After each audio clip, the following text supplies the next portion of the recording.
ನಮಸ್ಕಾರ ರೈತ ಬಾಂಧವರೇ, ನಾನು ನಿಮ್ಮ ಪ್ರೀತಿಯ ಬಸವರಾಜ್ ದಾವಣಗೆರೆ. ಅಡಿಕೆ ಹೂ ಬಿಡುವ ಈ ಸಮಯದಲ್ಲಿ ಅಡಿಕೆ ಬೆಳೆಗೆ ಸ್ಪ್ರೇನ ಮಹತ್ವ ತುಂಬ ದೊಡ್ಡದಾಗಿದೆ. ಈ ಸಮಯದಲ್ಲಿ ಸ್ಪ್ರೇ ಮಾಡುವುದರಿಂದ ನಿಮಗೆ ಹೂ ಒಣಗ್ತಕ್ಕಂಥದ್ದು, ಅಡಿಕೆ ಹಳ್ಳು ಡ್ರಾಪ್ ಆಗ್ತಕ್ಕಂಥದ್ದು ಮತ್ತು ಡೈಬ್ಯಾಕ್ ಪ್ರಾಬ್ಲಮ್ಮು, ಕೊಳೆ ರೋಗ, ಸುಳಿಯಲ್ಲಿರ್ತಕ್ಕಂಥ ಹುಳ ಮತ್ತು ತ್ರಿಪ್ಸು, ಮೈಟ್ಸು, ಕರಿಯ ಜಿಗಿ, ಕೆಂಪು ಜಿಗಿ ಈ ಥರದ ಪ್ರಾಬ್ಲಮ್ಗಳು ಏನೇ ಇದ್ದರೂ ಕೂಡ ವರ್ಷದಲ್ಲಿ 1-2 ಸಲ ಸ್ಪ್ರೇ ಮಾಡ್ಕೊಳ್ಳೇಬೇಕಾಗತ್ತೆ ನೀವು. ಇದ್ರ ಜೊತೆಗೆ ಈ ಸ್ಪ್ರೇ ಮಾಡೋದ್ರಿಂದ ನಿಮಗೆ ಇಳುವರಿಯಲ್ಲೂ ಕೂಡ 10-20% ಸ್ಪ್ರೇದಲ್ಲೇ ನಿಮಗೆ ರೈಸ್ ಆಗಿಬಿಡುತ್ತೆ.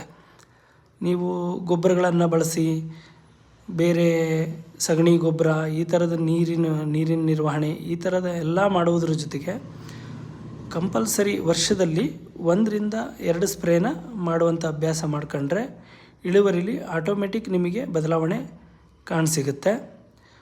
ನಮ್ಮಲ್ಲಿ ಕೆರನ್ ಟೆಕ್ನಾಲಜಿಯಿಂದ ಬಾಫು, ಫೋಲಿಸಾಫು, ಫೋಲಿಟಾನು, ಸ್ಟಿಕಾನು ಹಾಗೂ ಇದರ ಜೊತೆ ಮೈಕ್ರೋನ್ಯೂಟ್ರಿಯೆಂಟ್ಗಳನ್ನು ನೀವು ಸೇರಿಸಿ ಸ್ಪ್ರೇ ಮಾಡ್ಕೋಬೋದು. ಹೆಚ್ಚಿನ ಮಾಹಿತಿಗಾಗಿ ಈ ಕೆಳಗಡೆ ಕೊಟ್ಟಿರ್ತಕ್ಕಂಥ 7259910964 ನಂಬರ್ಗೆ ಕರೆ ಮಾಡಿ. ನಿಮ್ಮ ಯಾವುದೇ ಭಾಗದ ಅಡಿಕೆ ಆಗಿರ್ಬೋದು, ನಾವು ಬಂದು ನೋಡಿ ಅದಕ್ಕೆ ಯಾವ ರೀತಿ ಸ್ಪ್ರೇ ಮಾಡಬೇಕು, ಏನೇನು ಹಾಕಬೇಕು, ತೋಟದ ಪರಿಸ್ಥಿತಿಗೆ ಅನುಗುಣವಾಗಿ ಸ್ಪ್ರೇನ ಗೈಡ್ ಮಾಡ್ತೀವಿ.